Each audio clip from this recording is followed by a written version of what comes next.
All right, I am thrilled to welcome Miyako to the Sasaga podcast. So Miyako, please tell us, for those who don't already know who you are you and how do you help people? Okay, so nice to be able to, communicate with you. I'm a great fan of Helen, and I was so honored to be invited as your guest, one of the guest speakers at Sasuga online retreat. Mm-hmm. And my name is Miyako Hazama. And actually, my background is from corporate. So I used to work 34 years at Kirin. Do you know the company called Kirin, right? The beverage. I think we know it. I think most of you may know. And my field of expertise at Kirin was like corporate planning, merger and acquisitions, or new business development, or procurement. But here, 3 years ago, I decided to take a leave, early retirement from Kirin, and totally shifted my career into coaching business. So currently, I am an anti-energy coach and also a high-performance coach. My expertise over there is that I teach people how to breathe better to get more energy, so that you won't get tired or overwhelmed, and maintain your energy to get to the next level. And especially during this COVID, I'm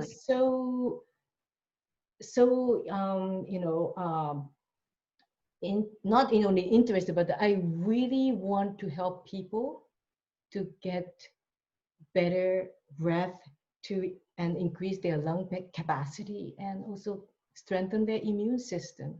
So that's what I'm passionate about this time. I love it. So it's anti-aging, and it also helps to boost your immunity. Just is fantastic. And we're going to get more into that in a while. I want to start off with word of the year. So for you, Miyako, what is your word? Wow, that's a great question. I love that. And my word is abundant. And I've been kind of wanting to have more access to that, the fulfillment, the feeling of the word of abundant, more than enough, I have more than enough. And I thought, especially during this COVID, that we tend to see many things of the limitation type of, we cannot go out. I had to cancel my trip to Hokkaido, or all these, the events or the meet up with your friends. But everything seemed to be lacking and not enough. But wow, I already know how to feel abundant by teaching people, my students, how to breathe, because air is abundant. Right. So I'm bringing in that abundance more in me to grow my business, and to self-growth, to be a better person. And I have an abundance in creativity. So abundance comes to all, not only the money issue, right? Just to pay the bill, but just to have an abundance of money, abundance of creativity, the opportunity, health, love, joy. So everything connected to that abundance. So just thinking and be in the state of that abundance makes me feel happy. So that's the word for me, especially during this time. So important. Yeah, it's so easy in difficult times to get focused on lack and limitation, as you said. And then when you're focusing on lack and limitation, you see more lack and limitation. Right. So if you make that intentional shift to focus on abundance and possibility, it makes such a difference. And especially I want to add in that during my corporate days, I wanted to have access to that kind of abundance. But the mentality of the corporate where I was in is like kind of lack, we only have one position for the CEO, right? And I was trying to raise up the ladder, and that we have to kind of be competitive, compare others, and what's good. So these some of the limitation of the word during the corporate blocked me. So once I get out of that corporate type of mentality, I want really to shift currently myself into this mode of abundance. So for women who are women or men who are listening, who are and watching the video version of this, who are maybe in that corporate environment and they're experiencing lack and limitation around them, based on your extensive career and experiences and your wisdom, what do you recommend for them? Yes, and I think, of course, when we look at like a hierarchy of organization and there's a divisional wall that we cannot kind of make all the comments to other like marketing division or other people. You are stepping out too much. But what we can do, and when I went back to, if I were to go back to my corporate day, then just remind myself of what I can see differently, and is that the wall that I thought I was there, is it real? So just ask question, is it a lion or a kitten? I love that. Is it a lion? Yeah, and when I see that, okay, I couldn't, do anything, because I'm in procurement, I couldn't advise anything of the marketing was my wall. When I started to share, well, maybe there might be a way to do this way. Wouldn't it make it better? And then like a suggestion, then there's something open up. So it's like a kind of, my interpretation was a limitation. Especially I brought those reasons why I cannot do that. Right. So you were telling yourself reasons why you couldn't do it, and now before I was brave enough to share, and that's when I changed that mentality. Now I'm a coach, so I guide people to how to do that. But if I were to do this more, it would break from the kind of root that how we approach, especially during this COVID. So we cannot kind of stick to the old way of working, everybody, crush, always, stuff is all there, and do the thing that we have to do in a way that used to. So we are now need to work at home, communicate differently. So why not, is something I can ask myself again. Yeah, so looking at things in different ways. Yeah. What's causing you to say that I'm limited? Right. Yeah. Just even starting with that awareness that there's another possibility. Yes. It's so powerful. So in your corporate career, I mean, people look at you now and see Miyako so amazingly confident and so talented. Take us back to some time in your corporate career where maybe you weren't feeling so confident, and could you tell us a story about yes, there's a lot of story that I was shaky, all the time. And especially back in my younger, days, like 20s or maybe 30s, I was involved in merger and acquisitions. And there I had to do a lot of negotiation. And negotiations was I used to feel that it was not my thing, you know. All the good boys, you know, bright boys have good calculation, analytical thinking, and you know they attack in a strategic way. And I thought that, oh, I'm too kind of gentle.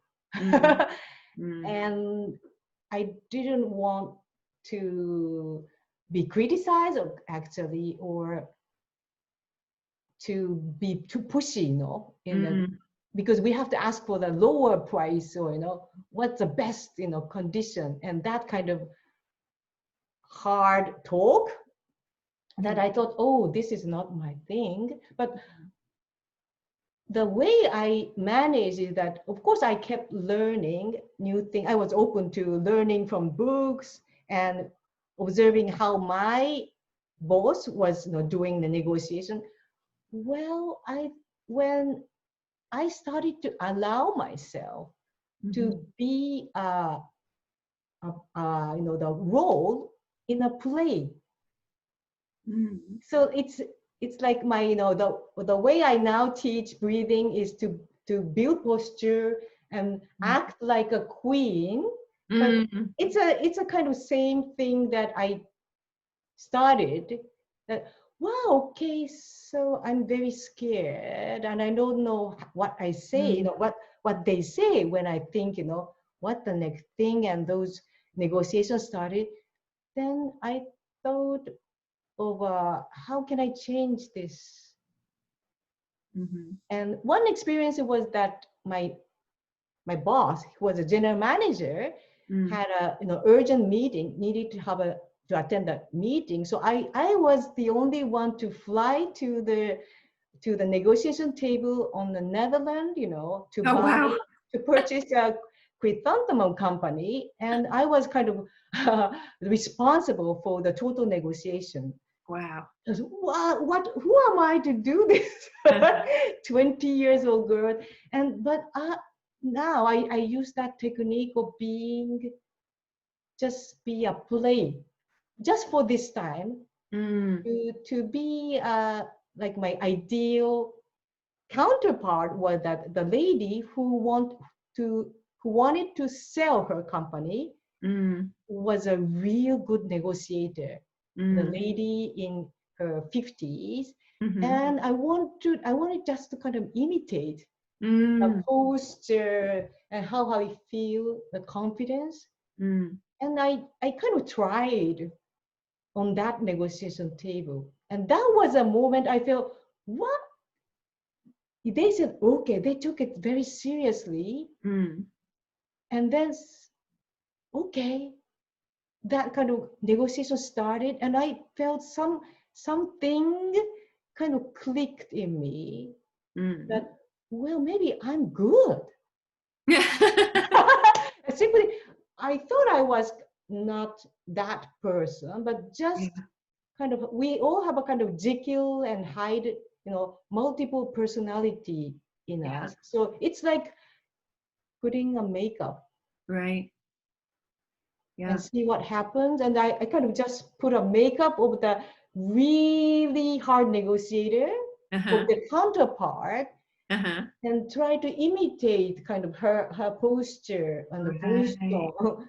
And that was a moment, I think, that I thought that was really exciting, and that kept me going and finding really deep inside of me what's possible. Wow. So you said that she was a very good negotiator. What was it that made her, in your eyes, what made her a good negotiator? Yes, like you said, really feel coming from the pride and confidence. So it's a kind of wall type of aura. I'm here type of aura before she's even speak out. So okay, we have to kind of respect her. So there's a kind of dignity and the aura that spread, you know, from her. And the words she speak was really to the point, you know, no fussy, you know, things, you know, fancy word, but just straight to the point. Yeah. Yeah. I love that one. Yeah. But the negotiation, I think, was a really kind of easy one because we can just kind of change our mask. But for me, what I struggled most during my corporate day was to be a good leader. And in what way did you struggle? In a way that I read so many books, Harvard, business reviews and all the case study of being a good leader. Yeah. Leadership, books. Yeah. But when I became a manager, I thought I needed to kind of build up my kind of armor, the heavy armor around me that people will recognize me as a manager or so like it's very, for the negotiation, that's possible. But for the leadership, you have to have different level of interaction with your team, how you guide them. For me, I struggle because I was comparing or kind of imitating, trying to imitate what's there in our core company as a role model. And there were only gentlemen, man's leadership. So everybody was taking like, the taikukai, Japanese type of, oh, go, go, go. And then I tried and I was too pressure on my members. Some members started to cry. I was too tough. Expectancy was high. So, and, I felt I was too tough. And then I just kind of figured out what the best way for me to feel right. And what was that? And what was for me to feel right is that just be me as a human. Right. But I think you also experienced this type of thing. But when we try to imitate, there's something, not really in aligned with your energy. So I was maybe too tough, trying to appear too tough and too, cool. But inside of me, it's I want to feel, and I'm intuitive type of person. So letting that shut down won't serve anywhere. And one day, one of the member asked me to have an private interview, and she had a really hard time, dealing with her boss, direct boss, and I was up her senior boss, and I was trying. I find that face to face, I listened to her, and I acted like a friend. And then she said to me like, wow, you saved me.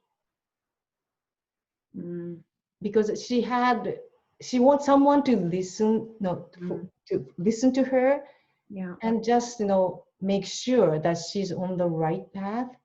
Although she had a kind of struggle, having difficult time with her direct boss, and that kind of allowing myself to step into that, the place where I thought it was too friendly, is another limitation that I also put on myself. So after I had that kind of experience of opening up, like just be me, and I'm a kind of funny boss, make some jokes and try to cheer them on and that type of thing, then I gain confidence as I try to communicate in that way. Yeah. So being real, being you. So If you think of the ideal leader, what I'm hearing is that one of the things that's important is to be you and be real. What else would you say are kind of ideal traits of a leader, or the ideal way of being as a leader these days? And I think there is no one ideal way is my answer, because I've been really searching for the various patterns that I can resonate with. But ultimately, I think I thought I have to find from my own strength, meaning that, well, I can manage, push them hard at the same time, say, wow, praise them. And that way, I'm good at managing my team. But when you look at the other team who is managing in a way that, he was managing so beautiful, but his approach was very different. So mild, listen, and let them find. And so, of course, we can keep learning from each other, but what's important is to find the kind of spot where you can always have access to that feeling of confidence. Otherwise, when you compare with other, number of, great managers over there,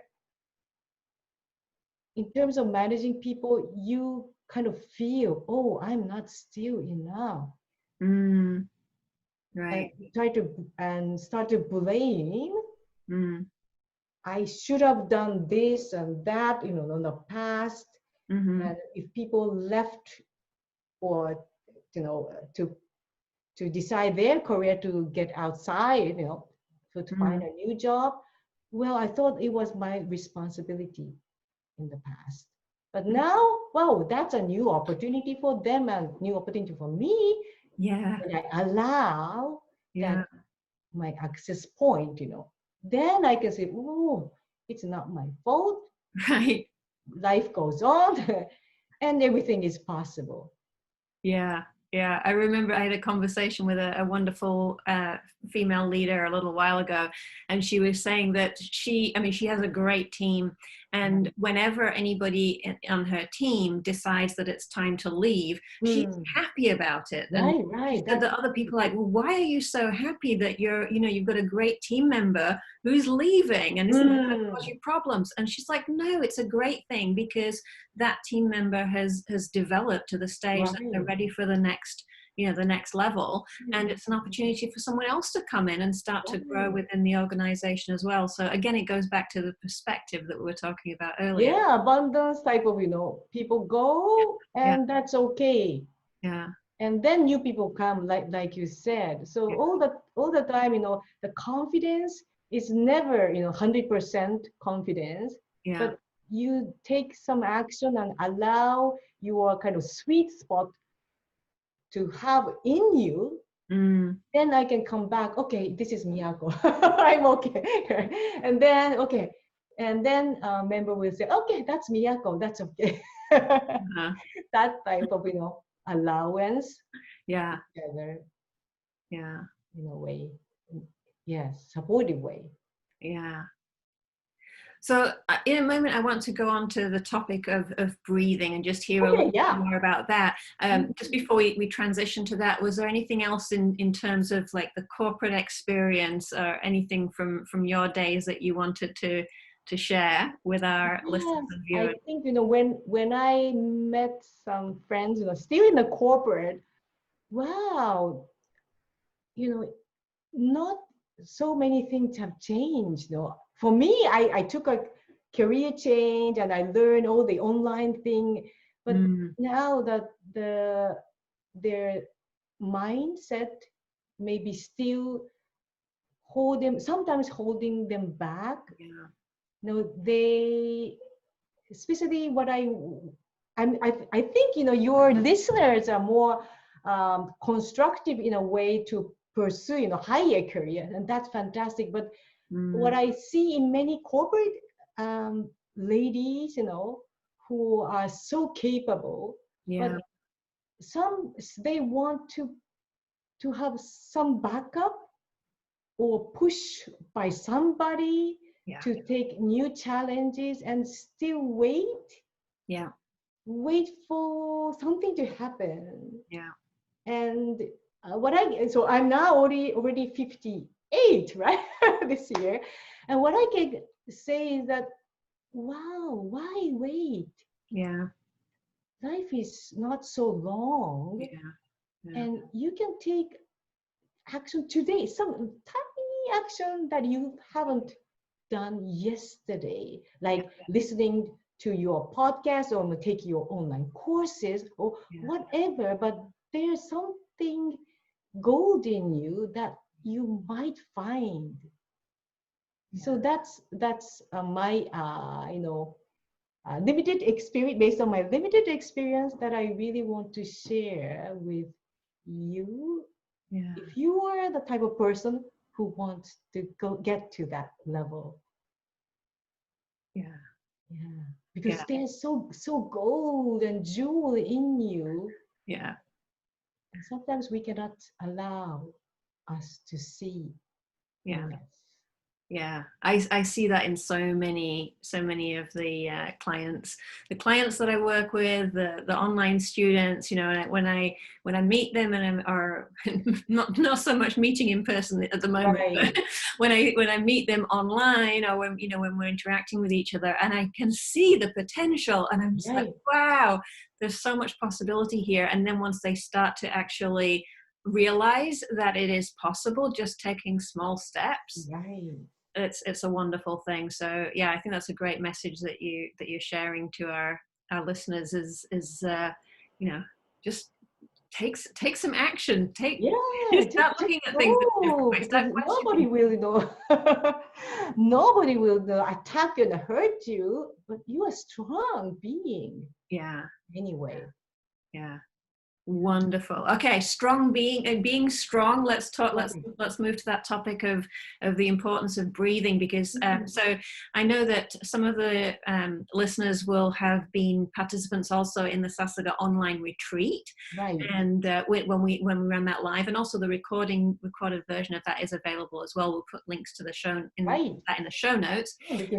Your session was so fabulous. It was so great to just get an introduction to breathing, and also after that I went on to join your online program, and I introduced my parents in the UK.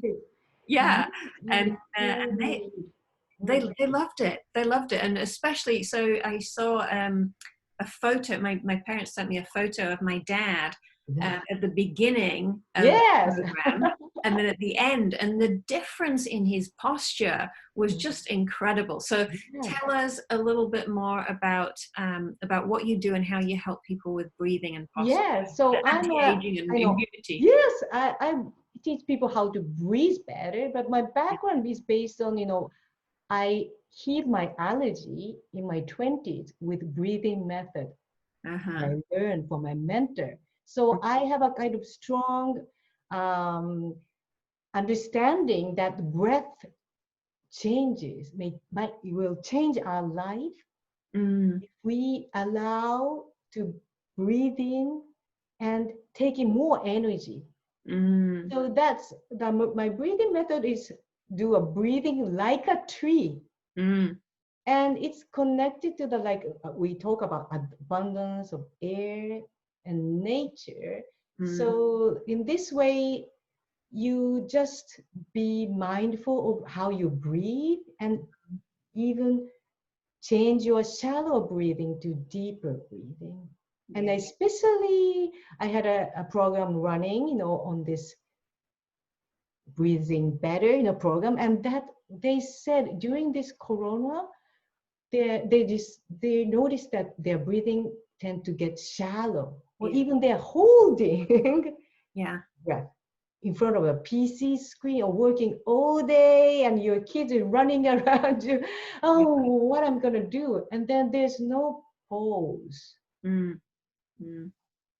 So what I recommend you to do is to just take a pause in every 60 minutes, you are too much on your screen. So just relax and breathe deeply and allow your chest to really loosen up, and that way even makes you feel calm.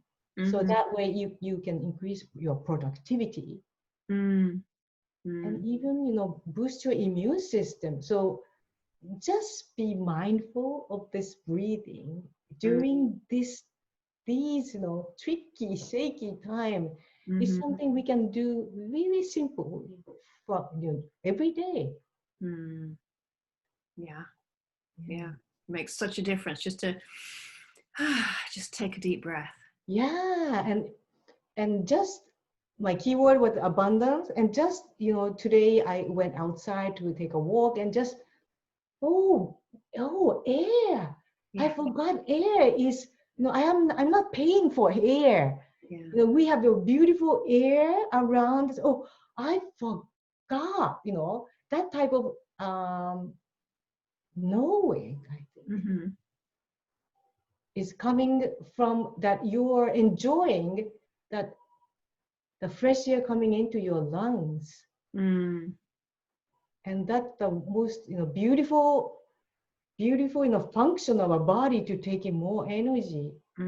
So that's I'm really passionate about to change people's posture and breathe better, so that even their the character change.